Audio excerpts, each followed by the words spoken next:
আচ্ছা, আমি আরেকটু টপিক আছে আগে বলে দিই, তারপর আমি পুরো চ্যাপ্টারটা একবার সামারিটা বলে দেবো যে কি করে অ্যাটমিক স্ট্রাকচারটা মানে আমাদের সেরকম ভাবে পড়তে হবে যেরকম ভাবে সায়েন্টিস্টরা আবিষ্কার করে গেছেন। ঠিক আছে, তো পুরোটা একবার জাস্ট 10 মিনিটের একটা লেকচারে মানে ইয়েতে শেষ করে দেবো। আজকে বেশিক্ষণ হবে না, কারণ শেষ হয়ে গেছে, কোশ্চেন আনসার কিছু প্র্যাকটিস করাবো। আগের দিন যেগুলো বলেছিলাম, তিনটে প্রিন্সিপাল বলেছিলাম, দুটো প্রিন্সিপাল বলেছিলাম, না তিনটে বলেছিলাম। পাউলি এক্সক্লুশন বলেছিলাম।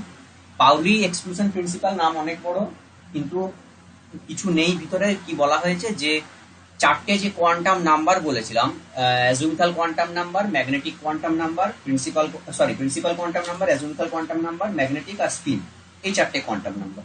প্রিন্সিপাল কোয়ান্টাম নাম্বারটা হচ্ছে তোর অ্যাকচুয়ালি এন দ্বারা ডিনোট করা হয়, যেটাকে আমরা 1 2 3 4 ছোটবেলায় পড়ে এসেছিস, যে বাইরে কক্ষপথগুলোকে আমরা প্রিন্সিপাল কোয়ান্টাম নাম্বার বলছি, সিম্পল জিনিস।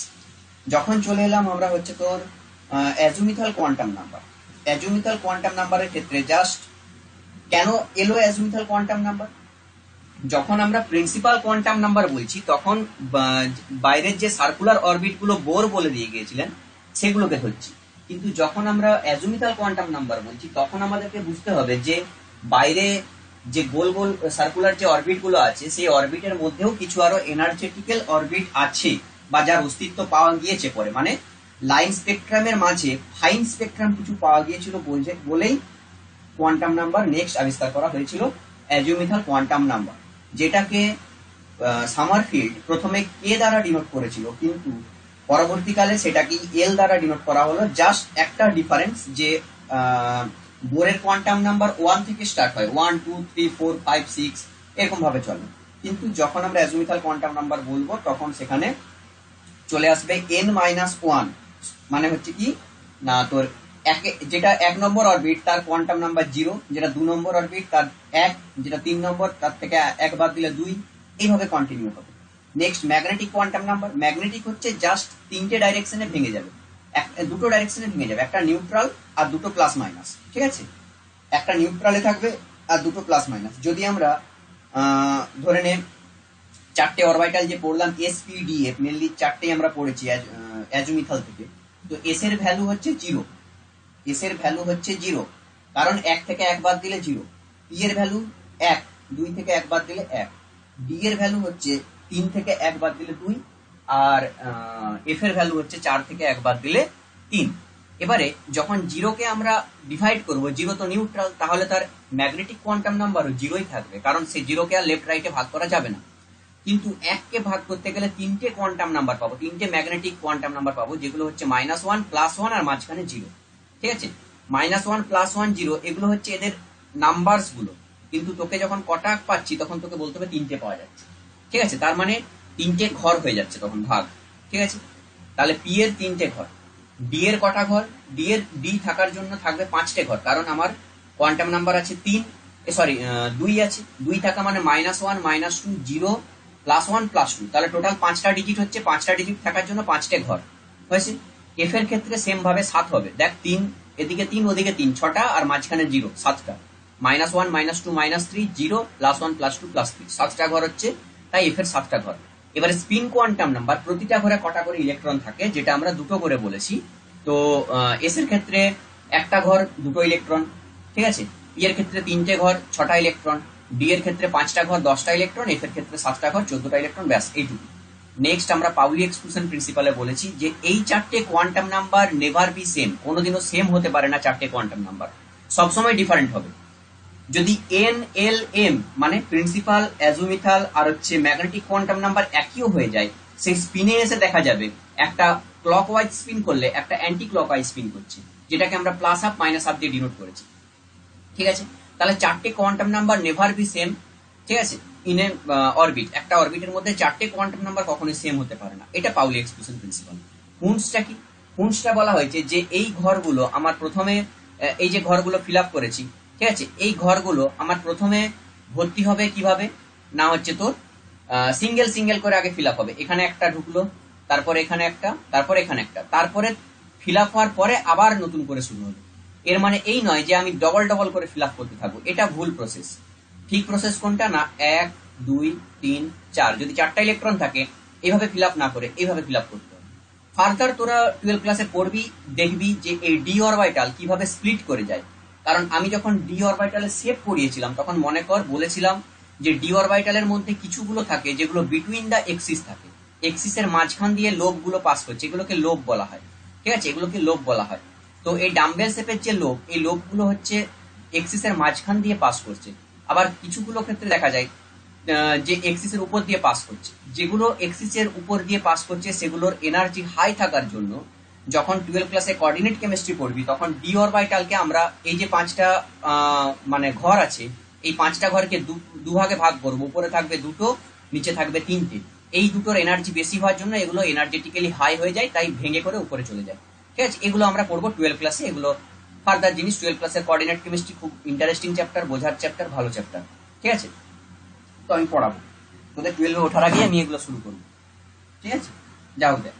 এবারে দেখ না, শর্ডিঞ্জার ইকুয়েশনে আসার আগে লাস্ট একটা প্রিন্সিপাল মানে পাউলি পড়েছি, আর হচ্ছে তোর এখানে হুন্স পড়েছি, আর আব্বাও পড়েছি। আব্বাওটা কিছু না, আব্বাও সোজা জিনিস। আব্বাও বলা হলো কি না হচ্ছে তোর যে এনার্জিটা আমরা অরবিটাল গুলো কেমন ভাবে ফিল আপ করছে। ঠিক আছে, 1s এর পরে 2s, তারপরে 3s, 2p, তারপরে 3s, তারপরে 3p।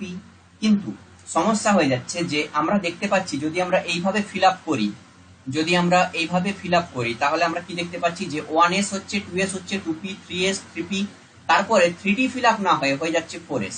এই কোশ্চেনটা আমার এখানে ইম্পর্টেন্ট কোশ্চেন যে why 3p, sorry 4s fill up before 3d। ঠিক আছে, 3d টা আগে কেন 4s ফিল আপ হয়ে যায়, এটা আমার ইম্পর্টেন্ট কোশ্চেন, এটা আমি ডিসকাস করবো আজকে। ঠিক আছে, দেখ তাহলে যদি আমাকে বলে এনার্জি গুলো কেমন ভাবে থাকে, আমি আগের দিন একটা শর্টকাট রুলও বলেছিলাম যে ডিপিএস, দিল্লি পাবলিক স্কুল, এইভাবে মনে রাখবি। তার ক্ষেত্রে কি হয়, সুবিধে হয়। হ্যাঁ, কিভাবে মনে রাখবি, দিল্লি পাবলিক স্কুল। তার মানে 1s হলো, 1s এর এনার্জি সব থেকে কম, তারপরে হচ্ছে 2s, তারপরে 3s, সরি 2p, তারপরে 3s, তারপরে 3p। এরপরে সমস্যা হয়, এরপরে আমার 3d হওয়ার কথা কিন্তু 3d ফিল আপ না হয়ে হয়ে যাচ্ছে আমার 4s, তারপরে 3d। তাহলে এই জায়গাটা পর্যন্ত একটু মনে রাখতে হবে। তারপরে তোকে Delhi public school, D P S পরপর বসিয়ে যাবি, ডিপিএস, তারপরে হচ্ছে ডি, আবার পি, আবার এস, দিল্লি পাবলিক স্কুল। ঠিক আছে, অফ ফরিদাবাদ। তাহলে এফ এখানটায় চলে আসবে, হয়েছে। তাহলে ডিপিএস ডিপিএস দিয়ে সুন্দর হয়ে যাচ্ছে। তাহলে 4s পর্যন্ত আমাকে মনে রাখতে হবে।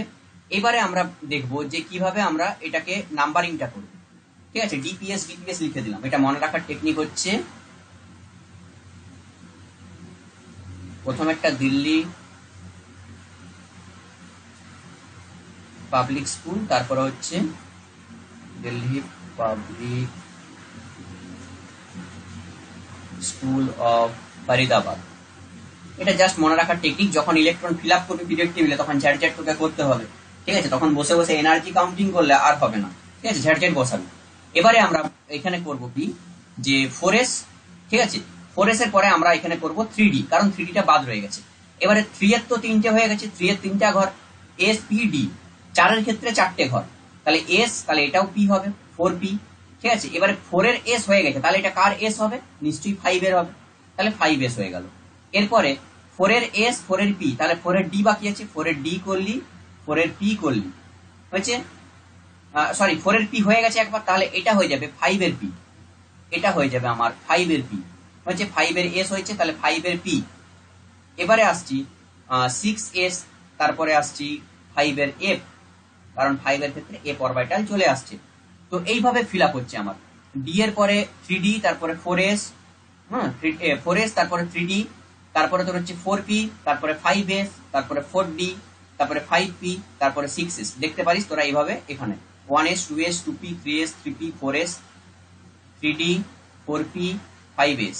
ঠিক আছে, আমি আগের দিনও এইভাবে করিয়েছিলাম, 4d, 5p, 6s। এবারে আমার প্রশ্ন হচ্ছে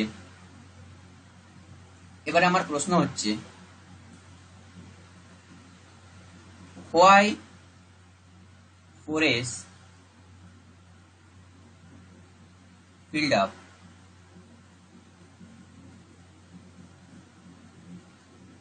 এটা উঠেনি কেন রে? যাও, বিফোর 3D। কেন 4s টা ফিল আপ হয়ে যায় 3D এর আগে? তাহলে যদি আমরা এখান থেকে দুটো রিজন দিতে পারি।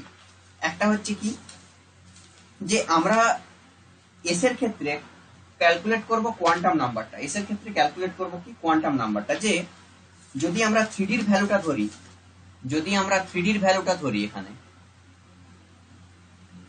3D সমান আমরা দেখতে পাবো যে এখানে আমার প্রিন্সিপাল কোয়ান্টাম নাম্বার আছে 3, ঠিক আছে, এটা হচ্ছে আমার principal quantum number, plus D এর ক্ষেত্রে অ্যাজিমুথাল কোয়ান্টাম নাম্বার কত, বা ডি এর ক্ষেত্রে অ্যাজিমুথাল কোয়ান্টাম নাম্বার কত বল?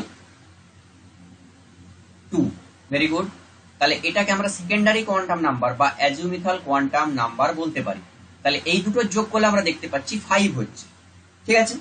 এবারে যদি আমরা 4s লিখি, 4s এর ক্ষেত্রে সেম জিনিস কর, তাহলে এখানে দেখতে পাচ্ছি 4 প্লাস 0 হচ্ছে।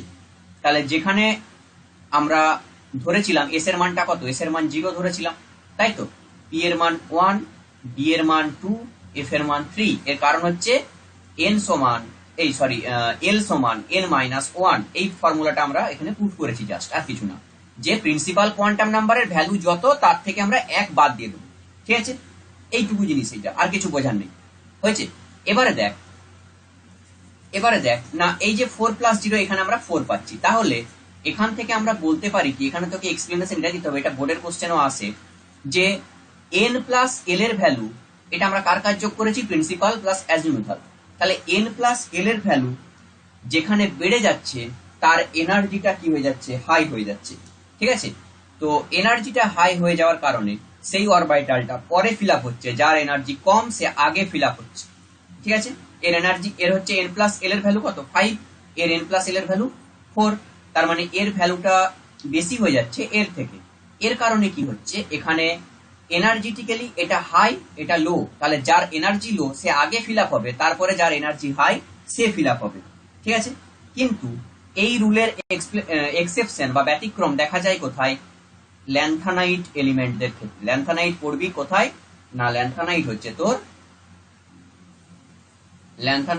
তোর ডি ব্লক বা এ ব্লক যে এলিমেন্ট গুলো আছে, সেগুলোকে আমরা ল্যান্থানাইট বলি, ঠিক আছে। এই যে এই এলিমেন্ট গুলো এখান থেকে ধর, তোর হচ্ছে এই মাঝের যে ট্রানজিশন এলিমেন্ট গুলো, যেটা পিঙ্ক কালার, পিঙ্ক নয় কালারটা, যা হোক এই কালারের, ঠিক আছে, এই পিঙ্ক কালারের যেগুলো দেখতে পাচ্ছিস, তো এইগুলো হচ্ছে আমার ল্যান্থানাইট।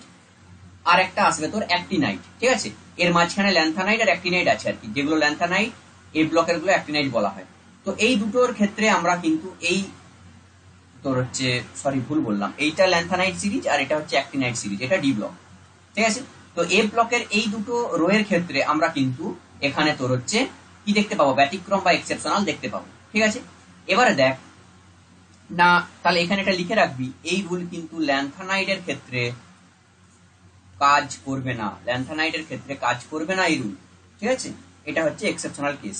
এই জন্য 4s এর আগে এখানে 3D টা ফিল আপ হয়ে যাচ্ছে। এই জিনিসটা তোদেরকে মনে রাখতে হবে, ঠিক আছে, যে 4s এর এনার্জিটা হচ্ছে হাই, আর 3D এনার্জিটা হচ্ছে তোর, 3D এনার্জিটা হাই, 4s এর এনার্জিটা হচ্ছে লো। তাহলে লো এনার্জিটা তার হচ্ছে আগে ফিল আপ হবে, ঠিক আছে। আমরা 4s থেকে কি বুঝতে পারি, ম্যাগনেটিক তো এখানে বলতে পারবো না, তাহলে শুধু অ্যাজিমুথাল আর প্রিন্সিপাল দিয়েই আমাদেরকে বলতে হবে, যেটা এর এনার্জিকে আমাদের ডিনোট করছে, ঠিক আছে। এইটুকু জিনিসটা হচ্ছে আমার আব্বাউ থেকে এখানে কোশ্চেনটি আসে, ঠিক আছে।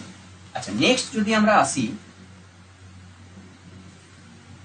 শর্ডিঞ্জার ওয়েভ ইকুয়েশন, ভেরি ইম্পর্টেন্ট, কিন্তু বুঝতে পারবি না কিছু, কারণ এটা তোকে মুখস্থই করতে হবে। কোয়ান্টাম নাম্বার থেকে এটি আনা হয়েছে, বানানটা ভুল লেখা হলো, SCH লেখা হয়,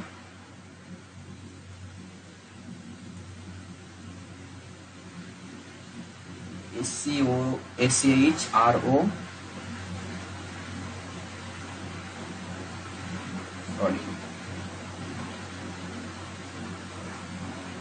স্পেলিং গুলো ঠিক করে নিবি, শর্ডিঞ্জার ওয়েভ ইকুয়েশন, ঠিক আছে। দেখ, এতক্ষণ পর্যন্ত বিজ্ঞানীরা যা ব্যাখ্যা করেছিলেন, তারা দুটোকে ডিফারেন্ট ব্যাখ্যা করেছিলেন, যে পার্টিকেল নেচার আর হচ্ছে ওয়েভ নেচার। তাহলে প্রথমে যখন বোর, সামারফিল্ড এরা গবেষণা করেছিলেন, তখন এরা কিন্তু অ্যাটমকে একটা পার্টিকেল ধরেছিলেন, যে একটা ঢিল বা একটা পাথরের মতো পার্টিকেল, ঠিক আছে, যেটা মুক্ত করছে একটা তোর নিউক্লিয়াসের চারদিকে মুক্ত করছে, কিন্তু সার্কুলার অরবিটে করছে, ঠিক আছে, বা রোজেট স্ট্রাকচার এইসব দেখিয়েছিল। তো সেখানে আমরা পার্টিকেল নেচারের কনসেপ্টটা পেয়েছিলাম বোর আর হচ্ছে তোর অ্যাটম ইয়ের থেকে, সামারফিল্ড থেকে, বোর আর হচ্ছে সামারফিল্ড থেকে। কিন্তু যখনই আমার ওয়েভ নেচার পরে আবিষ্কার হলো, ওয়েভ নেচার প্রথম দেখালেন কে? De Broglie. ডি ব্রগলি এসে তার ওয়েভ নেচার প্রথমে দেখালেন। এর পরবর্তীকালে বিজ্ঞানীরা হচ্ছে পাউলি, তারপরে তোর হচ্ছে আব্বাউ, তারপরে হচ্ছে হুস, এরা সবাই কিন্তু ওয়েভ নেচার সম্বন্ধে বলে দিয়ে গেছে। এবারে তখনও কিন্তু পার্টিকেল আর ওয়েভ নেচারের মধ্যে লিঙ্ক কি আছে সেটা কিন্তু কেউ পাচ্ছিল না।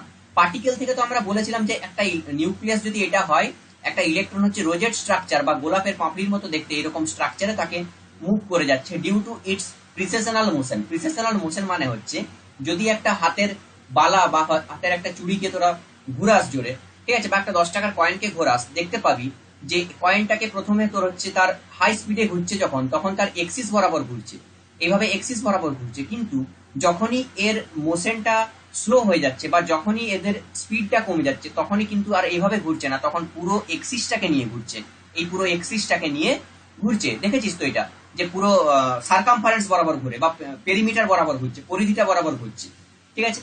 তো এইটাই হচ্ছে এদের প্রিসেশনাল মোশন।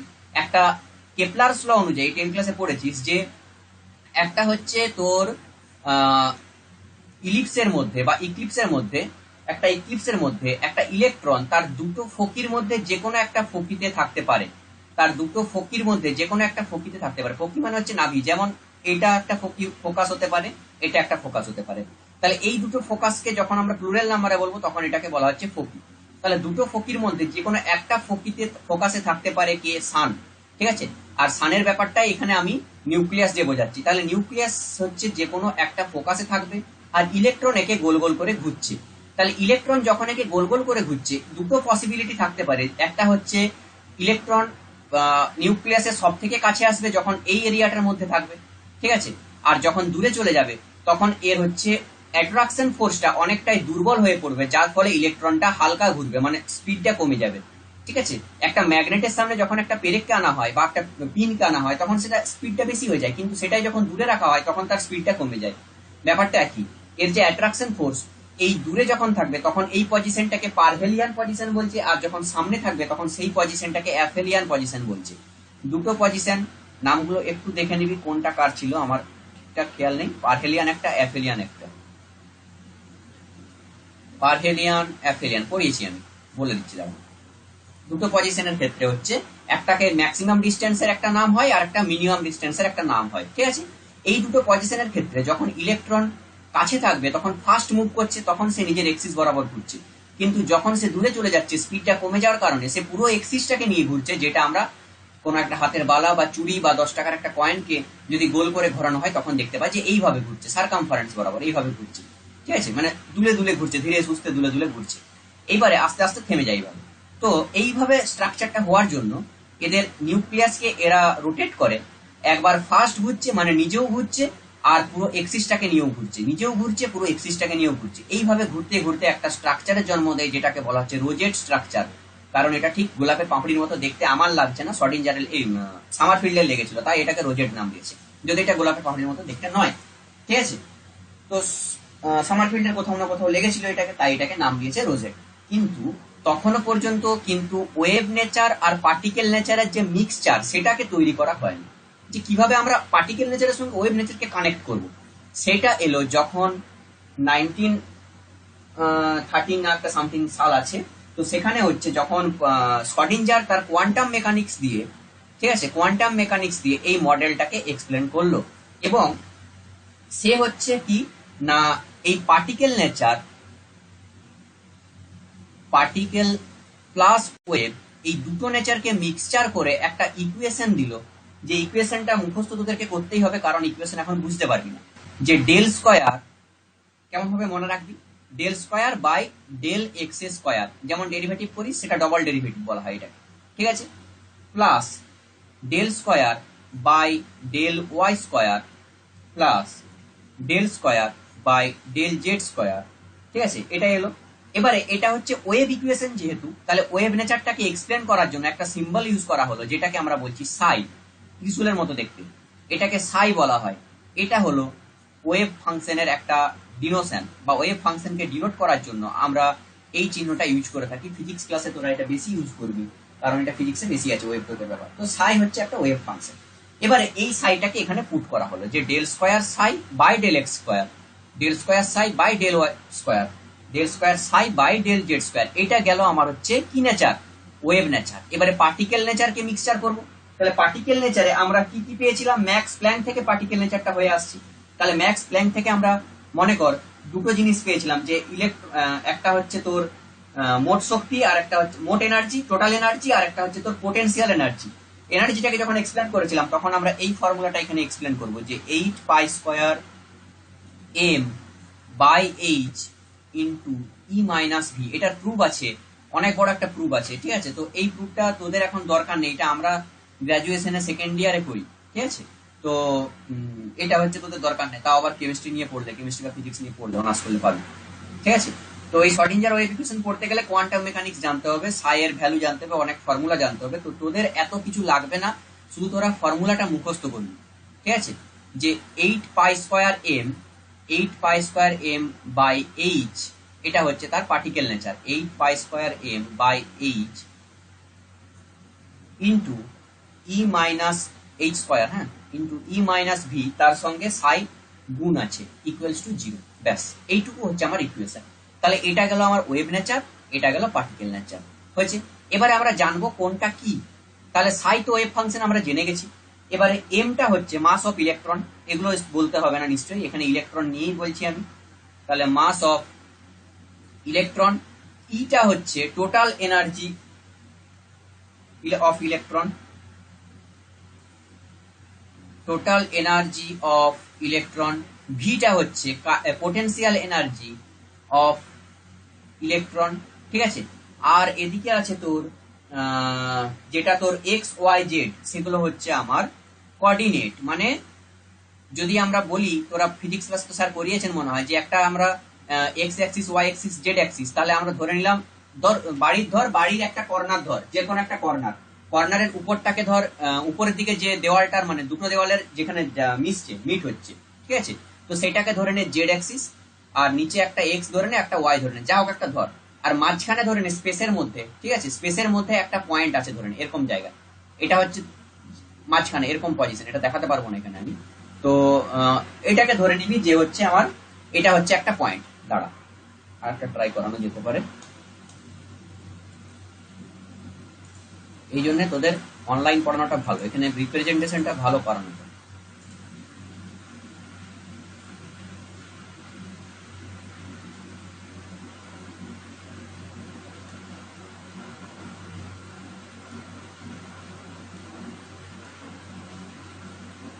ঠিক আছে। এবারে এইটা ধর বাড়ির দেওয়াল, তাহলে তোর আমি বলছি কোনটা, যে কোনো একটা কর্নার, এই কর্নারটা ধরে নিতে পারি আমরা যে এটা একটা কর্নার, এটা একটা কর্নার, এটা একটা কর্নার, আর পয়েন্টটা আছে এরকম স্পেসে। তাহলে এই স্পেসের পয়েন্টটাকে আমরা দুরকম ভাবে দিতে পারি, দুরকম কোঅর্ডিনেট সিস্টেম তোরা পড়বি। একটাকে বলা হয় পোলার কোঅর্ডিনেট, তোরা পড়বি, ম্যাথ যারা পড়িছিস পড়বি সবাই। পোলার কোঅর্ডিনেট স্যার, ম্যাথের স্যাররা ভালো বোঝাতে পারবে, আমার তো ম্যাথ অনেকদিন ছেড়ে দিছি, এই জিনিসগুলো আর মনে নেই। আর একটা হচ্ছে কার্টেসিয়ান কোঅর্ডিনেট, কার্টেসিয়ান প্লেন, পোলার প্লেন, কার্টেসিয়ান প্লেন, ঠিক আছে। তো এই পোলার কোঅর্ডিনেট হিসাবে আমরা এটাকে এক্স ওয়াই জেড, এগুলো হচ্ছে পোলার কোঅর্ডিনেটের, ঠিক আছে। এগুলো বুঝতেই পারছিস যে কোনটা কোথায় আছে সেটা বোঝানোর জন্য। আর সাই হচ্ছে এর ওয়েভ ফাংশন, সেটাও আমি বলে দিয়েছি যে সাইটা হচ্ছে আমার ওয়েভ ফাংশন, হচ্ছে। নেক্সট যদি আমরা আসি, যে এর একটা দুটো অপারেটর আমাদেরকে পড়তে হবে, ঠিক আছে। তাহলে ইকুয়েশনটা কি বললাম, বেশি এখান থেকে রিস্ক নেওয়ার দরকার নেই, তোদের মাথায় বেশি ঢোকানোর দরকার নেই, শুধু ওয়েভ ইকুয়েশনটা মুখস্থ করবে, আর কিছু জিনিস আমি লিখে দেবো, সেগুলো দেখবি। যে আমার ওয়েভ ইকুয়েশনটা কি না, del square by del x square, এটা এখনই মুখস্থ হয়ে যাবে বসে বসে, plus del square by del y square, plus del square by del z square. এটা তো মুখস্থ করার কিছু ব্যাপার নয়, সাই সাই সাই তিনটা লিখে দিবি, প্লাস এখানে 8 pi square, 8 pi square m by h square into e minus v, তার সঙ্গে আবার সাই গুণ। তাহলে সাই সবার সঙ্গেই গুণ আছে, ঠিক আছে। এগুলো হচ্ছে আমরা কোঅর্ডিনেট দিয়ে করছি, আর এটা হচ্ছে কার্টেসিয়ান দিয়ে করছি, পোলার দিয়ে করছি, কার্টেসিয়ান দিয়ে করছি, দুটোকে মিশিয়ে ওয়েভ আর হচ্ছে পার্টিকেল নেচারের ব্যাখ্যা দেওয়া হয়েছিল, এক্সপ্লেনেশন দেওয়া হয়েছিল। ঠিক আছে, এরপরে আমাকে দুটো ম্যাথামেটিক্যাল অপারেটর ইউজ করতে হবে। কি কি? তাহলে আমরা এখন পড়ব mathematical operator. Mathematical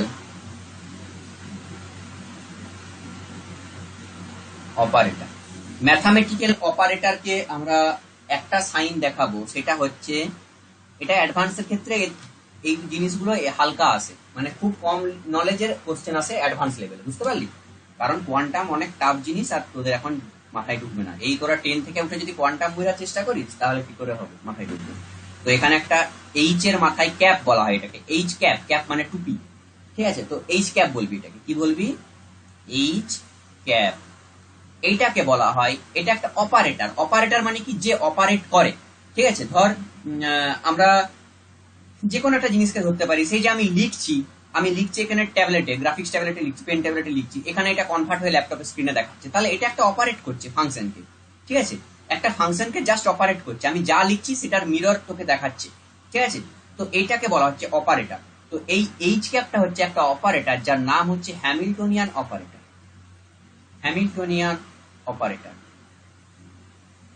Hamiltonian operator. শুধু মুখস্থ করবি এটা, এই দুটো তিনটে পেজ শুধু মুখস্থ, আর কিচ্ছু নেই এখানে, মানে কিচ্ছু বোঝার দরকার নেই। বুঝতে চেষ্টাও করবি না, তাহলে মাথা ঘুরিয়ে বিগড়ে যাবে। আমি ইকুয়েশন করিয়ে দেবো বললে, প্রুভ করিয়ে দেবো, বড় প্রুভ আছে আমার কাছে, এক পাতার একটা প্রুভ হবে, ঠিক আছে, কিন্তু মাথায় ঢুকবে না। যাও, এবারে দেখ, এটাকে হ্যামিল্টনিয়ান অপারেটর। এবারে একটা ফর্মুলা দেওয়া হয়েছে, ফর্মুলাটা কি না, এইচ ক্যাপ তার সঙ্গে যদি আমরা সাই গুণ করি, সেটা ইকুয়ালস টু হয়ে যায় ই তার সঙ্গে সাই গুণ। ঠিক আছে, এবারে এই যে ইটাকে বলা হচ্ছে কি না আইগেন ভ্যালু, ইটাকে বলা হয় আইগেন ভ্যালু, এনার্জি এটা। ঠিক আছে, এটা এনার্জি, কিন্তু সাইটাকে আমরা কি বলি? সাইটাকে বলি ওয়েভ ফাংশন। এটাকে তো ফাংশন বলতেই পারি, এটা এক টাইপের ওয়েভ ফাংশন। তো ইটা হচ্ছে এক টাইপের আইগেন ভ্যালু, এটা অ্যাকচুয়ালি এনার্জি। টার্মটা কিসের টার্ম? Energy term. ই মানে এনার্জি। ঠিক আছে, কিন্তু এনার্জিটা এখানে কি হিসাবে ইউজ হয়েছে? Eigen value. তো আইগেন ভ্যালু হচ্ছে একটা ফাংশন। ঠিক আছে, আইগেন ফাংশন, সেখান থেকে আইগেন ভ্যালু এসেছে। তো এটা একটা ফাংশনের নাম। হ্যাঁ, মানে ধর আমার ধর প্রসেসটা হচ্ছে রান্না করা, এবারে কি রান্না করছি সেটা আলাদা ব্যাপার, সেটার নাম হচ্ছে এনার্জি।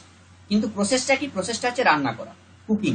কিন্তু কি রান্না করছি সেটা আলাদা ব্যাপার, সেটা এনার্জি আমি এখানে লিখতে পারি, বা হ্যামিল্টনিয়ান অপারেটর লিখতে পারি, যা হোক লিখতে পারি, কিন্তু প্রসেসটা হচ্ছে কুকিং। তো এই প্রসেসটার নাম হচ্ছে আইগেন ফাংশন বা আইগেন ভ্যালু। ইটা হচ্ছে এখানে আইগেন ভ্যালু। আইগেন ফাংশন হচ্ছে একটা প্রসেস ফাংশন, যার যেখান থেকে যে ভ্যালুটা পাওয়া যায় সেটাকেই আইগেন ভ্যালু বলা হয়। সে এখানে ইটাও হতে পারে বা এইচ ক্যাপটা হতে পারে। তো এখানে এনার্জি হচ্ছে ই, যেটা একটা আইগেন ভ্যালু। ঠিক আছে, বোঝা গেছে ব্যাপারটা?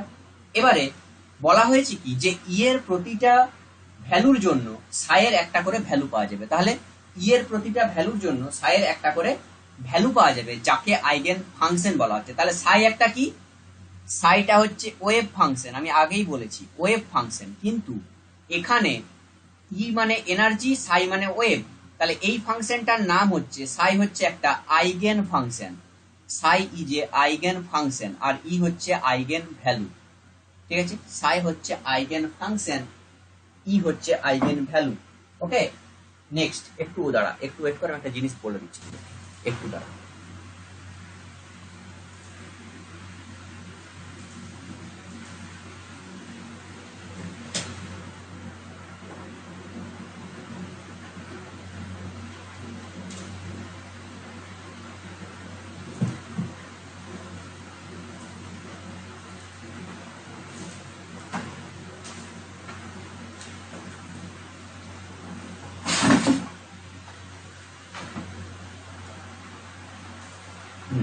দেখ, এই জিনিসগুলো আমি একটু লিখে দিই, তাহলে তোরা আরো বেটার বুঝতে পারবি।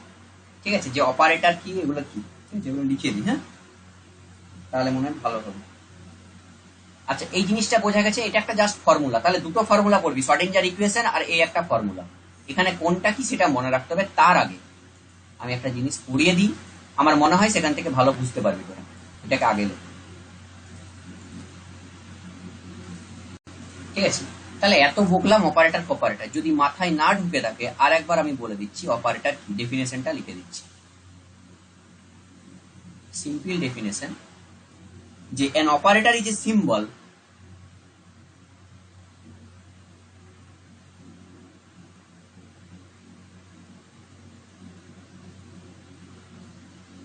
an operator is a symbol,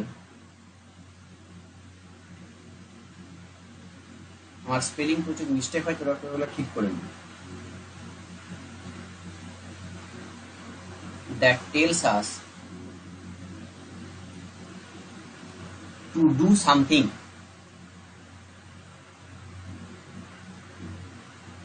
whatever follows the symbol, whatever follows the symbol। তাহলে অপারেটর হচ্ছে একটা সিম্বল যেটা আমাদেরকে সেটাই করতে বলে, যেমন একটা গুণিত চিহ্ন, গুণিত চিহ্ন হচ্ছে একটা অপারেটর, ঠিক আছে। তাহলে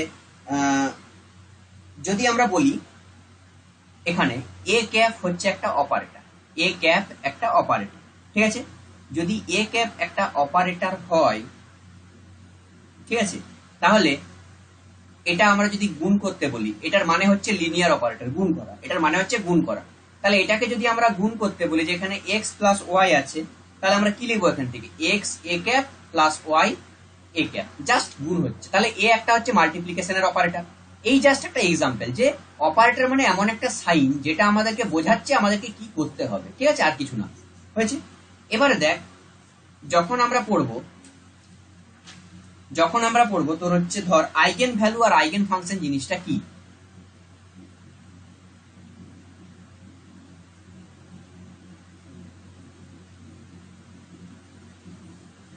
দেখ, আইগেন ভ্যালু আর আইগেন ফাংশন, তাহলে আইগেন ফাংশনটা কি, আইগেন ফাংশনটা হচ্ছে দা ফাংশন, ফাংশন তোরা তো ম্যাথে পড়ছিস প্রথমে, তাই তো, ম্যাথে পড়াচ্ছেন তো স্যার ফাংশন, রিলেশন ফাংশন,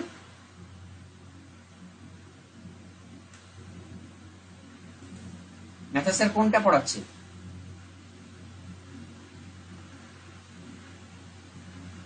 শুনতে পাচ্ছি না আমার ভয়েস, তোরা শুনতে পাচ্ছিস?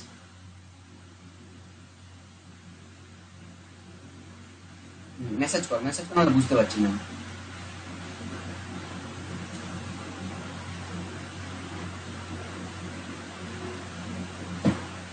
সেট থিওরি পড়াচ্ছে, আচ্ছা আচ্ছা, ঠিক আছে। আচ্ছা, রিলেশন ফাংশন পড়বি, রিলেশন ম্যাপিং, সোজা জিনিস, কিচ্ছু না, সব থেকে সোজা চ্যাপ্টার, শুধু একটু মানে থিওরিটিক্যাল লিখতে হয় আর কিছু না। দেখ, তাহলে আইগেন ফাংশনটা কি না, দা ফাংশন, একটা ফাংশন আমরা যদি এফ এক্স ধরি, এগুলো ম্যাথের সেকেন্ড চ্যাপ্টারে হয়তো স্যার পড়াবেন, তো বুঝতে পেরে যাবেন। এফ এক্স একটা ফাংশন ধরছি, ঠিক আছে, এফ এক্স কেই সবসময় ফাংশন ধরা হয়। যদি এফ এক্স ফাংশনটাকে, একটা ফাংশনকে আমরা অপারেট করি, এফ এক্স অপারেট করার জন্য কি লাগবে, অপারেটর লাগবে, ঠিক আছে। ক্যাপাসিটি বাড়ানোর জন্য পাখায় কি লাগে, ক্যাপাসিটার লাগে, ঠিক আছে, সেই রকম। তাহলে যখন আমরা অপারেট করব, তখন আমাকে একটা অপারেটর ইউজ করতে হবে। তাহলে অপারেট বাই অপারেটর, যে অপারেটরটাকে আমরা এখানে এক্সাম্পল নিয়েছিলাম এ ক্যাপ, তো এ ক্যাপ ধরলাম, যখন আমরা এ ক্যাপ দিয়ে অপারেট করছি, ঠিক আছে। এ ক্যাপ দিয়ে অপারেট করার পরে দেখা যাচ্ছে কি, যে it produce same function, it produce same function multiplied by a constant, multiplied by a constant। মুদ্রা কথা হচ্ছে যে একটা ফাংশনকে, ধরে নে আমার এখানে 5 আছে, 5কে আমি গুণ করছি 2 দিয়ে, তাহলে 5কে গুণ করছি, 5টা হচ্ছে আমার কি, ফাংশন, এই গুণটা হচ্ছে আমার কি, অপারেটর, তাই তো, আর 5টা হচ্ছে ফাংশন। তাহলে 5টাকে যদি আমি 2 দিয়ে গুণ করি, তাহলে এখানে 10 পাবো, ঠিক আছে, যেটা হচ্ছে কি সেম ফাংশনটা ঘুরে আসছে। আমি তো এটাকে এভাবেও লিখতে পারি যে এটা আমার সেম ফাংশন, যা ধরা হয়েছিল সেটাই ঘুরে আসছে, আর এর সঙ্গে একটা কনস্ট্যান্ট গুণ হয়ে যাবে, ঠিক আছে। এটাকে এভাবে বুঝতে পারবি না 5-2 দিয়ে, এটাকে বুঝতে হলে তোকে একটা এক্সাম্পল নিতে হবে। সেটা হচ্ছে ধরে নে যে এ ড্যাশ, যেটা একটা অপারেটর মানে মাথায় ক্যাপ থাকবে, ঠিক আছে। তো এ ক্যাপ হচ্ছে একটা অপারেটর, যে অপারেটরটা আমি অপারেট করছি কার উপরে, একটা ফাংশনের উপরে, যেটা হচ্ছে এফ এক্স। এই ফাংশনের উপরে অপারেট করার পরে আমার সেম ফাংশন ঘুরে আসছে। যদি সেম ফাংশন ঘুরে আসে আর তার সঙ্গে একটা কনস্ট্যান্ট গুণ হয়, তাহলে এটা হচ্ছে আমার একটা কনস্ট্যান্ট, যে কোনো এটা 5, 6, 7, 8 যাও ধরতে পারি, তো আমি ছোট হাতের এ ধরলাম। তো এটা হচ্ছে আমার অপারেটর, এটা হচ্ছে আমার অপারেটর, এটা হচ্ছে ফাংশন। আর যদি আমি অপারেট করার পরে সেম ফাংশন ঘুরে আসে উইথ এ কনস্ট্যান্ট, সে কনস্ট্যান্ট একও হতে পারে, তাহলে সেম ফাংশনই হয়ে যাবে, তখন এই ফাংশনটাকে বলা হয় আইগেন ফাংশন। এবারে বুঝতে পেরেছি জিনিসটা আইগেন ফাংশন কেন বলা হচ্ছে। একটা ফাংশনকে একটা অপারেটর দিয়ে যখন গুণ করা হবে তখন সেম ফাংশন ঘুরে আসবে উইথ এ কনস্ট্যান্ট, আর এই যে কনস্ট্যান্ট ভ্যালুটা, এটাকেই কনস্ট্যান্ট ভ্যালুটাকেই বলা হচ্ছে আইগেন ভ্যালু, আর কিচ্ছু না, এটাকে বলা হচ্ছে আইগেন ভ্যালু। হয়েছে, এটাকে বলা হচ্ছে, এটা লেখাটা বুঝতে পারবি না নোটস পাঠালে, এটাকে বলা হচ্ছে আইগেন ভ্যালু। ঠিক আছে, আর তাহলে এটা আমার আইগেন ভ্যালু, এটা হচ্ছে আইগেন ফাংশন, এটা হতে পারে, এটা হতে পারে, আর এটা কি বলবি তাহলে আইগেন অপারেটর, আর কিছু তো নাম বেঁচে নেই, তাহলে আইগেন অপারেটর। পুরো নামটাই আমি আইগেন দিয়ে কনভার্ট করে দিলাম যখন আমার সেম ফাংশনটা ঘুরে চলে আসছে। ঠিক আছে, ব্যাস এইটুকু হয়েছে। এবারে এর এক্সাম্পল, তোরা ডেরিভেটিভ এখনো শিখিসনি, না হলে আমি শেখাতাম। ঠিক আছে, ডেরিভেটিভ আমাকে এখন শেখাতে হবে, নাহলে এক্সাম্পলটা আমার দিয়ে লাভ নেই, ডাইরেক্ট এখানে চলে আয়। যে এখানে আমার দেখ কি দেখতে পাচ্ছিস, যে হচ্ছে এইচ ক্যাপ, কোথায় লিখলাম এইচ ক্যাপটা, নিচে। যখন আমরা এইচ ক্যাপ ধরেছি তাহলে এখানে আমার আসছে কি ঘুরে না এইচ ক্যাপ সাই, তাহলে এইচ ক্যাপ একটা অপারেটর, যখন একটা ওয়েভ ফাংশন বা একটা সাই হচ্ছে একটা ফাংশন, এই ফাংশনের উপরে এই অপারেটরটা অ্যাপ্লাই করলে যদি আমার সেম ফাংশন ঘুরে আসে তাহলে সেই ফাংশনটাকে বলা হবে আইগেন ফাংশন, আর এর সঙ্গে যে কনস্ট্যান্টটা গুণ হচ্ছে সেটাকে বলা হবে আইগেন ভ্যালু। বল এবারে বোঝা গেছে? এবারে বোঝা গেছে না বোঝা যায়নি?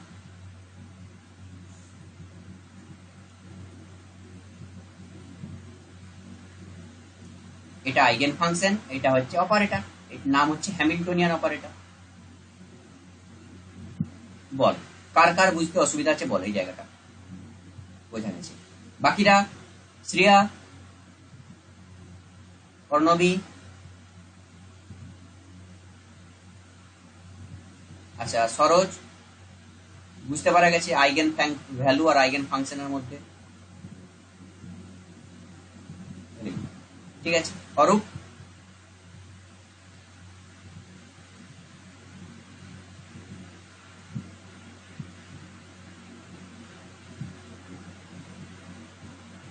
ঠিক আছে। আচ্ছা এবারে দেখ না, না না আমি জাস্ট নলেজটা দিচ্ছি যাতে শোন, তোরা বেশিটা নিয়ে গেলে কিছুটা দিয়ে আসতে পারবি সেখানে, বুঝতে পারলি? সবসময় যতটা টপিক তার থেকে একটু বেশিটা জেনে রাখবি, রেডিয়াসের বাইরে সবসময় জায়গাটা ধরবি, তাহলে রেডিয়াসের মধ্যে থাকবে পরীক্ষার হলে, বুঝতে পারলি ব্যাপারটা? অনেকটা নিয়ে গেলে কিছুটা আসে সেখানে, সবটা তো নামাতে পারবি না, না সবটা বুঝতে পারবি না, তাহলে তোকে এই জিনিসগুলো বুঝতে হবে, নাহলে মনের মধ্যে একটা খুঁত রয়ে যাবে যে এটা মুখস্থ করবো কি করে আমি। এবারে মুখস্থ করার ধরনটা সোজা হয়ে যাবে, যে একটা ফাংশনকে আমরা একটা অপারেটর দিয়ে যখন গুণ করব, সেম ফাংশন যদি ঘুরে আসে তখন সেটাকে আইগেন ফাংশন বলবো, আর না হলে যা নাম তাই ধরেই ডাকবো। ঠিক আছে, এগুলো সম্বন্ধে আমি একটু লেখাবো, তোদের অ্যাডভান্সের একটা নোটস আছে আমার কাছে, সেখানে কিছু লেখা আছে, লেখাগুলো লেখাবো, চাপ নিয়ে আমি লেখাবো আছি। আচ্ছা এবারে দেখ না, সাইয়ের কি কি কন্ডিশন হতে পারে সেটা আমি দেখব। এই যে সাই একটা ওয়েভ ফাংশন, এর কি কি কন্ডিশন হতে পারে সেটা আমি দেখাবো। তাহলে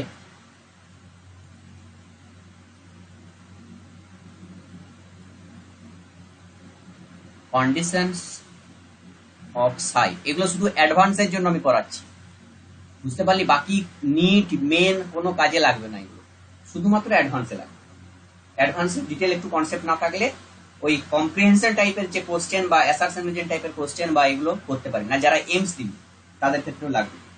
ঠিক আছে, একদম পড়াচ্ছি যখন ঘুরে ঘুরে তো আর বারবার পড়ানো যাবে না, একবার একটু পড়াবো তারপর আবার ডিটেল পড়াবো, তা একবারেই শিখতে হবে সব। এবারে সাইয়ের কিছু কন্ডিশন আছে, টার্মস এন্ড কন্ডিশন। হ্যাঁ, সাইকে কখন আমরা একসেপ্ট করব, তার একসেপ্ট করার কন্ডিশন হচ্ছে সাইকে একটা কন্টিনিউয়াস ফাংশন হতে হবে। কন্টিনিউয়াস এর মানে নিশ্চয়ই তোরা বুঝে গেছিস যখন আমি স্পেকট্রাম পড়েছিলাম।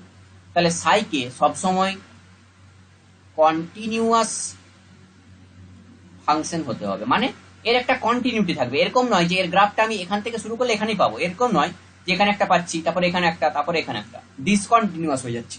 ঠিক আছে, তো কন্টিনিউয়াসই পাবো আমরা, কন্টিনিউয়াস হতেই হবে সবসময়। হয়েছে, এবারে আর কি, সাইকে ফাইনাইট হতে হবে, নির্দিষ্ট একটা নির্দিষ্ট ভ্যালু থাকতে হবে, ইনফাইনাইট বা অসীম হওয়া চলবে, ইনফাইনাইট হওয়া চলবে, সাইকে সবসময় ফাইনাইট ভ্যালু হতে হবে বা ফাইনাইট হতে হবে, নির্দিষ্ট হতে হবে। 3 নম্বর,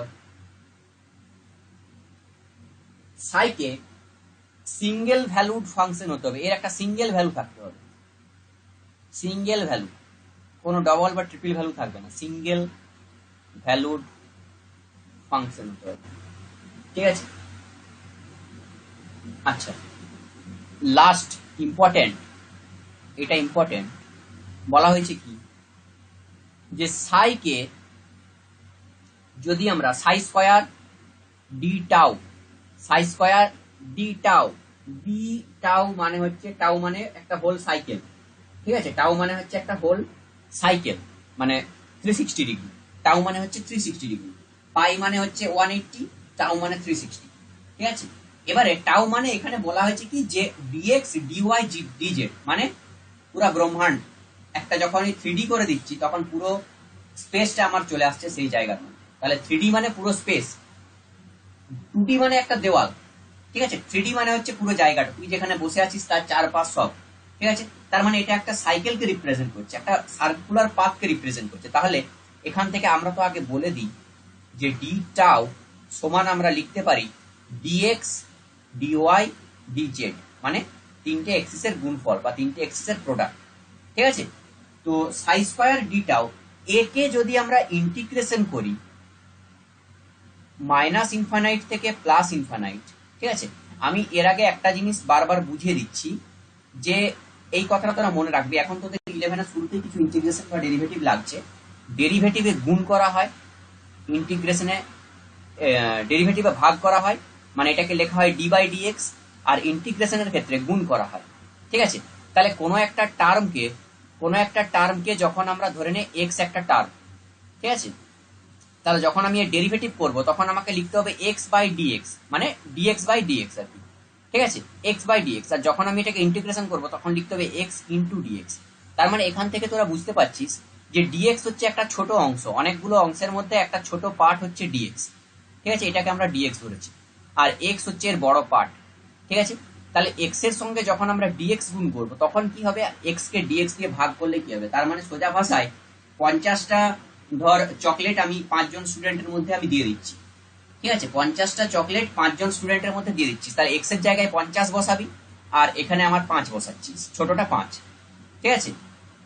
তাহলে বা ছোটটা হচ্ছে 2, এখানে ছোটটা 2, 10 10, ছোটটা 10, ঠিক আছে। তাহলে 10টা করে আমি যদি ভাগ করি তাহলে কটা স্টুডেন্ট পাবে, 5টা স্টুডেন্ট পাবে, ঠিক আছে।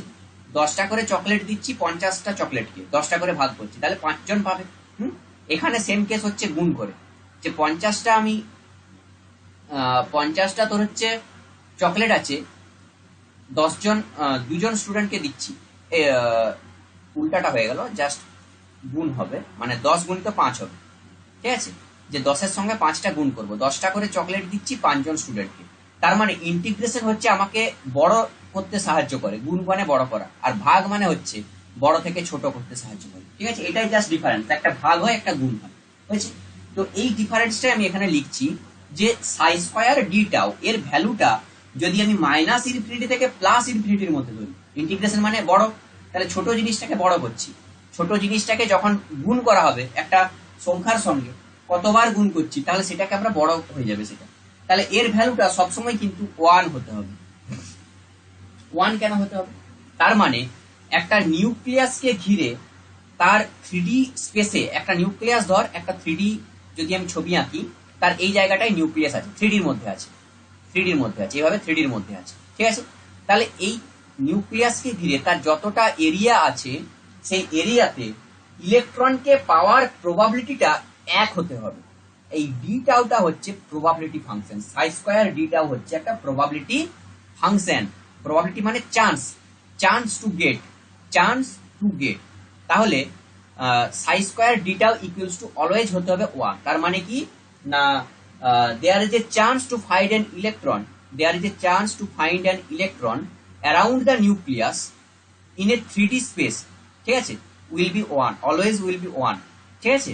তাহলে একটা নিউক্লিয়াসকে ঘিরে তার যে 3D এরিয়াটা আছে সেই এরিয়ার মধ্যে একটা ইলেকট্রনের পাওয়ার সম্ভাবনা সবসময় 1 হতে পারে, মানে দেখ সোজা ভাবে বলছি, এত ক্রিটিক্যাল দরকার নেই, সোজা ভাবে সিম্পল ইকুয়েশন কি না, যদি এটা আমার একটা নিউক্লিয়াস হয়, এর চারপাশে ধর আমার একটা এরিয়া আছে এইভাবে, আমি 3D বলছি তো তাই আমি গোল দেখাচ্ছি না, এইভাবে দেখাচ্ছি, 3D বলেছি, ঠিক আছে। এবারে তুই গোল করে দেবো পারবি, তাহলে এটা হচ্ছে আমার 3D স্পেস। তাহলে এই 3D স্পেসের মধ্যে আমি যেখানে হাত দেবো, ধর আমি চোখ বন্ধ করে এখানে হাত দিলাম, এখানে হাত দেওয়ার সঙ্গে সঙ্গে আমি এখানে একটা ইলেকট্রন পাবো, বা আমি এখানে হাত দিলাম তাহলে এখানে একটা ইলেকট্রন পাবো, মানে যেখানেই আমি হাত ফেলবো সেখানে আমি একটা ইলেকট্রন পাবো, এটাই সবসময় হতে হবে। তাহলে এরই ইকুয়েশন হচ্ছে the chance to get the electron, get an electron around the nucleus, ঠিক আছে, or the probability to get an electron around the nucleus in a 3D space will always be 1, সবসময় এক হবে, ইউনিট হবে, মানে দুটো electron পাবো না, একটা ইলেকট্রন পাবো অলওয়েজ, ঠিক আছে। এই হচ্ছে কটা ভ্যালু, আর হ্যাঁ এই হচ্ছে কটা ভ্যালু, ঠিক আছে। এবারে আমার এখানে দুটো টার্ম চলে এলো, সমস্যা, একটা আমি বলছি সাই আর একটা বলছি সাই স্কয়ার, তাহলে দুটোর মধ্যে ডিফারেন্সও পড়তে হবে, যখন আমরা বলে দিলাম এত কিছু, তাহলে দুটোর মধ্যে ডিফারেন্সও আমাদের পড়তে হবে। তাহলে কি পড়বো ডিফারেন্স দেখা যাক। তাহলে সাই আর সাই স্কয়ারের মধ্যে ডিফারেন্স,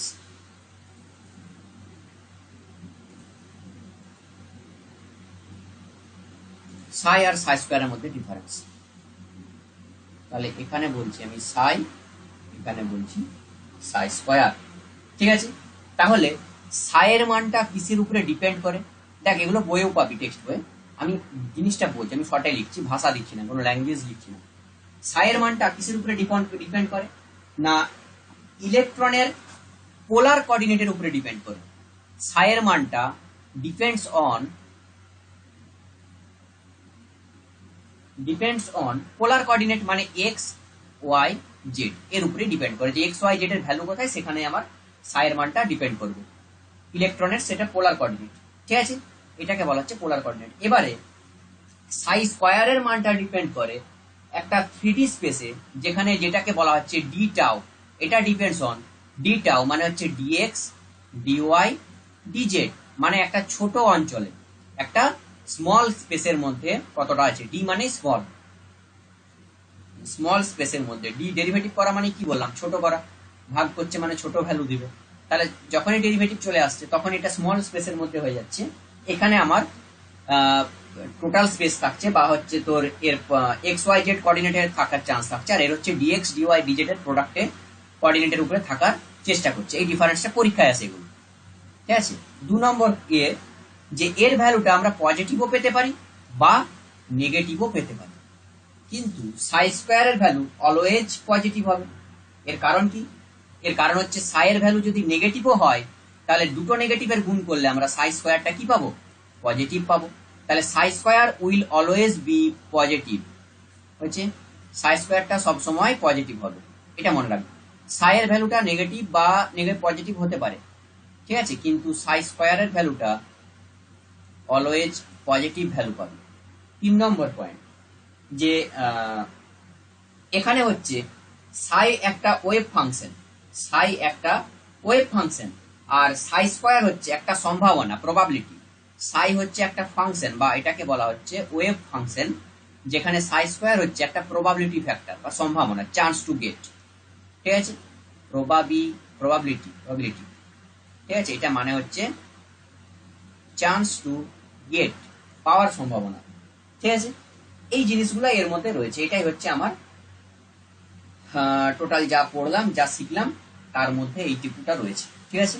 এবারে কিছু খুচরা টপিক রয়েছে যেগুলো আমি বলে দিচ্ছি, ঠিক আছে। দেখ একটা টপিক তো আমার ছাড়া হয়ে গেছে, সেটা বলা আগে উচিত ছিল, যে এখান পর্যন্ত কারো বুঝতে অসুবিধা আছে নাকি, আগে একটু বলে দিন, কারো প্রবলেম আছে এখান পর্যন্ত বুঝতে অসুবিধা, ভয়েস মাইক অন করে বল, না আমাকে স্ক্রিন দেখতে হবে।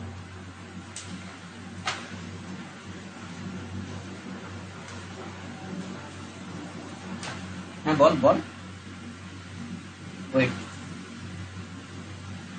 আগের টপিক মানে কোনটা, সাই আর সাই স্কয়ারের ডিফারেন্স।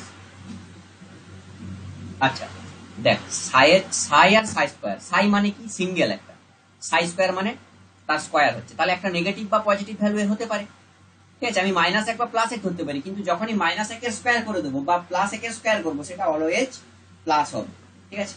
2 নম্বর, সাই হচ্ছে একটা এক্সিসের উপরে থাকতে পারে, ঠিক আছে, বা একটা লার্জ এরিয়াতে হতে পারে, সেটা একটা ওয়েভ ফাংশন, ওয়েভটা অনেকটা এরিয়া জুড়ে হতে পারে, কিন্তু যখন সাই স্কোয়ার করে দিচ্ছি সেটা একটা সম্ভাবনা, ঠিক আছে। সম্ভাবনা কোনোদিনও বড় জায়গায় ধরা হয় না, সম্ভাবনাটা সবসময় ছোট জায়গায়। তুই যদি গোটা ওয়ার্ল্ডে খুঁজিস যে কটা ধর করোনা পেশেন্ট আছে, গোটা ওয়ার্ল্ডে যদি করোনা পেশেন্ট খুঁজিস তাহলে অনেক বেরোবে, তুই পাবি। কিন্তু তুই যদি মানে আমি যদি আমার রুমের মধ্যে ধরি যে আমার রুমের মধ্যে কটা করোনা পেশেন্ট আছে, সেখানে কিন্তু পাওয়ার চান্সটা চলে আসছে, চান্স টাইপ মানে ওয়ার্ডটা চলে আসছে, প্রবাবিলিটি ওয়ার্ডটা চলে আসছে, ঠিক আছে। তাহলে প্রবাবিলিটি যখন ওয়ার্ডটা ইউজ হবে তখন সেটা স্মল স্পেসে ডিপেন্ড করবে, যেটা ডিএক্স ডিওয়াই ডিজেড আমরা ধরেছি, ডিএক্স ডিওয়াই ডিজেড মানে হচ্ছে স্মল ধরা হয়েছে, আর সাইটা হচ্ছে তোর এক্স ওয়াই জেড বা বড় কোঅর্ডিনেটের মধ্যে ধরা হয়েছে, ঠিক আছে। আর একটা ওয়েভ ফাংশন আর একটা প্রবাবিলিটি, ব্যাস এই তো তিনটা ডিফারেন্স বলবি, ঠিক আছে। তিনটা ডিফারেন্স, এগুলো আসে পরীক্ষায়, তিনটা ডিফারেন্স লিখে দিবি, বই থেকে একটু ভাষাগুলো দেখবি, ভাষাগুলো দিয়ে লিখবি, হ্যাঁ, এরকম শর্টে লিখে দিস না, একটু ভাষাগুলো দিয়ে লিখবি, ল্যাঙ্গুয়েজ লাগিয়ে একটু লিখবি, ঠিক আছে। কারণ তোদেরকে এখন শর্টকাটই পড়াতে হবে, বেশি তো আর ভাষা তো বইও পেয়ে যাবি। এবার একটা জিনিস আমার রয়ে গেছিল, যেটা আমার আগে বলা উচিত ছিল, সেটা হচ্ছে ট্রানজিশনের একটা ব্যাপার। যখন আমরা এইচ আলফা লাইনগুলো পড়িয়েছিলাম,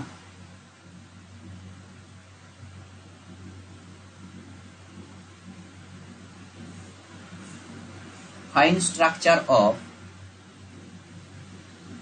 এইচ আলফা লাইন, বা তোর হচ্ছে বলতে পারিস যে আমরা যখন যেখানে ফাইন স্ট্রাকচার গুলো পড়িয়েছিলাম, বা যেখানে বলেছিলাম একটা ইলেকট্রন এক্সাইটেড হবে, এক্সাইট হয়ে জাম্প করবে তার নেক্সট মানে অরবিটে, এবারে সেখান থেকে ইলেকট্রনটা কি হবে, তার নিচের অরবিটে আসতে থাকবে, ঠিক আছে।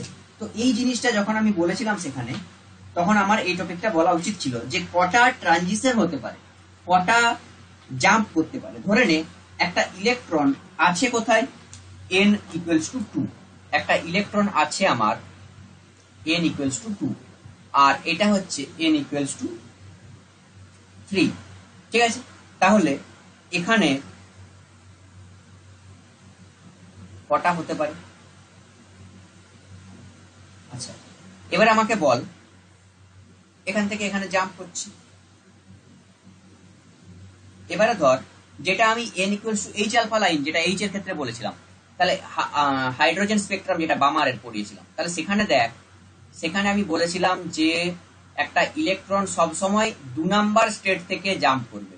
বামারে আমি এটাই বুঝিয়েছিলাম যে একটা ইলেকট্রন সব সময় 2 নাম্বার স্টেট থেকে জাম্প করবে। কোথায় বামার গেল? ওটা মুছে গেছে। যাও, একটা বলেছিলাম যে বামার হচ্ছে সবসময় n1 হচ্ছে 2 থাকবে, তার 2 থেকে 3-এ জাম্প করতে পারে, 4-এ জাম্প করতে পারে, এইগুলো। তাহলে এখানে আমি ধরে নিচ্ছি যে একটা ইলেকট্রন 2 থেকে 3-এ জাম্প করছে, একটা ইলেকট্রন 2 থেকে 3-এ জাম্প করছে, তাহলে যখন সে ফিরে আসবে তখন আমরা কালার দেখতে পাবো। তাহলে 3 থেকে যখন 2-এ ফিরে আসবে তখন আমরা কালারটা দেখতে পাচ্ছি। এবারে এই 3 নম্বর যে লাইনটা, সেটাকে আমরা কটা n ইকুয়ালস টু যখন 3, তাহলে সেখানে কত হচ্ছে, n ইকুয়ালস টু 3 মানে 1 2 3, আর n ইকুয়ালস টু 2 মানে 1 2, ঠিক আছে। তাহলে এখানে কটা ট্রানজিশন পসিবল হতে পারে, টোটাল ট্রানজিশন কটা? এবারে পসিবল সেগুলোই হবে যেগুলোর ভ্যালুটা -1 বা +1 এর মধ্যে থাকবে, ঠিক আছে, যেটার ভ্যালুটা -1 বা +1 এর মধ্যে থাকবে, হয়েছে। তাহলে যখন আমরা এই লাইনটা চোখে দেখতে পাবো, সেটা তখনই চোখে দেখতে পাবো যখন n এর ভ্যালুটা 1 আর 2 এর মধ্যে থাকবে, -1 +1 নয়, 1 আর 2 এর মধ্যে থাকবে, ঠিক আছে। তাহলে দেখ, এখান থেকে এটা হচ্ছে আমার 1 2 3, আর এটা হচ্ছে আমার 1 2, মানে দুটোকে আমি স্প্লিট করলাম 1 2 এ, আর 3টাকে স্প্লিট করলাম 1 2 3 এ। তাহলে এই ক্ষেত্রে আমি কটা দেখতে পাবো, এখান থেকে এখানেও আসতে পারে, বা এখান থেকে এখানেও আসতে পারে, সেকেন্ড, এখান থেকে এখানেও আসতে পারে, বা এখান থেকে এখানেও আসতে পারে, এটা এখান থেকে এখানেও আসতে পারে, বা এখান থেকে এখানেও আসতে পারে। এবারে কোথায় আমার মিনিমাম গ্যাপটা রয়েছে সেটা আমি দেখবো, 1 আর 2, ঠিক আছে, এর বেশি যাওয়া চলবে না, ঠিক আছে। তাহলে দেখ, তাহলে পসিবল ভ্যালুজ আমরা কোথায় কোথায় পাচ্ছি, তাহলে যখন আমার 3 থেকে 1-এ আসছে, যখন আমার 3 থেকে 2 এর 1-এ আসছে, তখন কিন্তু এর গ্যাপ হয়ে যাচ্ছে 1 2 3, 3টা গ্যাপ হয়ে যাচ্ছে, ঠিক আছে। তাহলে এই পসিবল এই ট্রানজিশনটা আমরা চোখে দেখতে পাবো না, এই ট্রানজিশনটা হয়ে যাচ্ছে ফরবিডেন। ফরবিডেন মানে লুকিয়ে আছে, ঠিক আছে, এটা চোখে দেখতে পাবো না। বামার যেহেতু চোখে দেখার নিয়ে বলছে, এটা ডট ডট দিয়ে করে দিলাম, হয়েছে। এবারে সেম জিনিস যদি আমরা ধরি 1 থেকে 2 আসছে, 1 থেকে 2 আসছে, তাহলে এটা কিন্তু আমরা চোখে দেখতে পাবো, কারণ এর মাইনাস করলে কত হচ্ছে, 2 থেকে 1 বাদ দিলে 1 হয়ে যাচ্ছে, ঠিক আছে। বা হচ্ছে তোর এখানে একটাও গ্যাপ নেই, হয়েছে। এবারে যদি আমরা ধরি এইটা, তাহলে এর মাঝখানে কটা গ্যাপ আছে, 3 থেকে ধর 2 যাচ্ছে, 3 থেকে 2 তে যাচ্ছে, তাহলে এটাও কিন্তু আমরা দেখতে পাবো, কারণ তার মাঝখানে দুটো গ্যাপ আছে, আর দুটো পসিবল, দুটো চোখে দেখা যায়, ঠিক আছে। নেক্সট আমরা যদি ধরি 2 থেকে 1 আসছে, তাহলে 2 থেকে 1 আসছে মানে সেটাও কিন্তু আমরা চোখে দেখতে পাবো, হয়েছে। এবারে যদি আমরা ধরি 2 থেকে 2 আসছে, 2 থেকে 2 আসছে, তাহলে এর ভ্যালুটা -1 হয়ে যাবে। দেখ 3 = 2 থেকে 3 = 2টা 2 আসছে এখানে, এটা কিন্তু ফরবিডেন পেয়ে যাবো আমরা, এটা দেখতে পাবো না। তো এর এত ঝামেলা করার থেকে যখন এখানে অনেক চান্স হয়ে যাবে, যখন n = তোকে 7 দিয়ে দিবে, তখন 7টা ঘর কাটবি না, সোজা সিম্পল একটা ফর্মুলা বলে দিচ্ছি, ফর্মুলায় পুট করবি, তোর কটা ট্রানজিশন হওয়া পসিবল সেখান থেকে চলে আসবে। ফর্মুলাটা লিখ, দাঁড়া, n2 into n minus into 1 into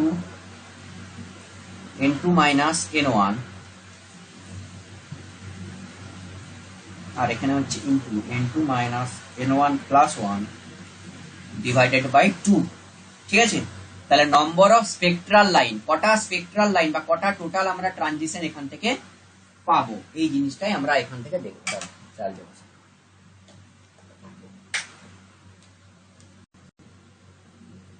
বোঝা গেছে, এই ব্যাপারটি এখানে রয়েছে, আর কিছু না। এই ফর্মুলায় আমি কিছু অঙ্ক করাবো, তাহলে বুঝতে পেরে যাবে, অঙ্কে আসতে হবে, আর বকার কিছু নেই এখানে, ঠিক আছে। তাহলে ইলেকট্রন যদি n2 থেকে n1 এ জাম্প করে, তাহলে এখানে বসা না, ভ্যালুটা বসা। ধর এখানে ধর ফর্মুলাটা কি লিখলাম, তাহলে number of possible transition, number of possible transition, ঠিক আছে। তাহলে ফর্মুলাটা কি, n2 minus n1 into n2 minus n1 plus 1 divided by 2, ঠিক আছে। তাহলে এখানে আমরা 2 থেকে 1 বলেছিলাম, তাহলে 2 থেকে 1 কটা ট্রানজিশন পসিবল, 1 2 3 4 5 6, তাহলে দেখা যাক 3 থেকে 2 আসছে, ঠিক আছে। তার মানে n2 টা হচ্ছে 3, n1 হচ্ছে 2, ঠিক আছে, ইন্টু 3 minus 2 plus 1, এটা নিটের জন্য খুব ইম্পর্টেন্ট, এগুলো আসে। 1 ইন্টু এটা 1 প্লাস 1 0 হয়ে যাচ্ছে, কি হলো, আচ্ছা আচ্ছা আচ্ছা, তোর 3 আর 1 যোগ করলে 4, এখান থেকে 2, তার মানে 2 হচ্ছে, তার মানে একটা পসিবল ট্রানজিশন।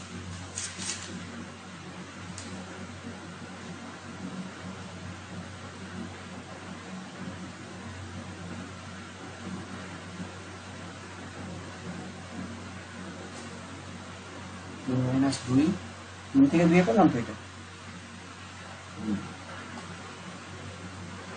ঠিক আছে। তাহলে এটা তোর হচ্ছে 1 ইন্টু যোগ করলে কত হবে, 2, ঠিক আছে, বাই 2 ইন্টু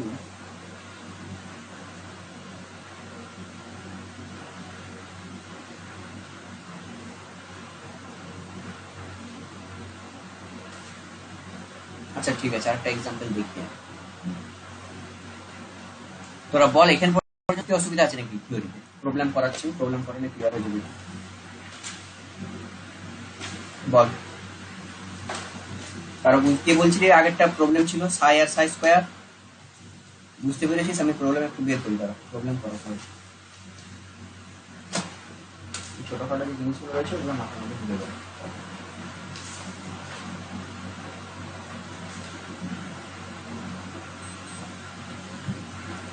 বল রে, কারো কোনো অসুবিধা আছে নাকি বল।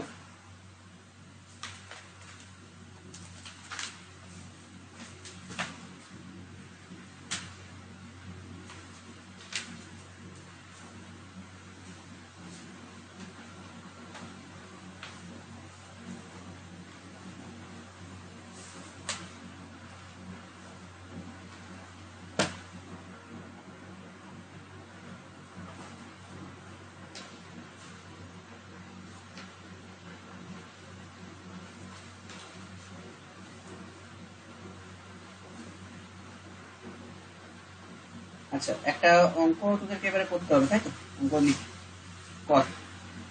হ্যাঁ বল। ট্রানজিশনটা বলছি আমি, যারা আমাকে প্রবলেম দেখতে দেন, প্রবলেমটা দেখছি, তখন একটা অঙ্ক কর, আমি প্রবলেম বের করি। হ্যাঁ, এটা তোদের সিলেবাসে নেই, বুঝতে পারলি? এটা গ্র্যাজুয়েশনের সিলেবাস, কিন্তু এটা আসে কোশ্চেন, ট্রানজিশন কতগুলো হতে পারে।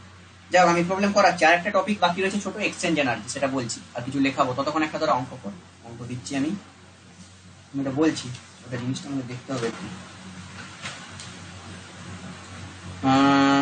এই অঙ্কটা কর, ক্যালকুলেট দা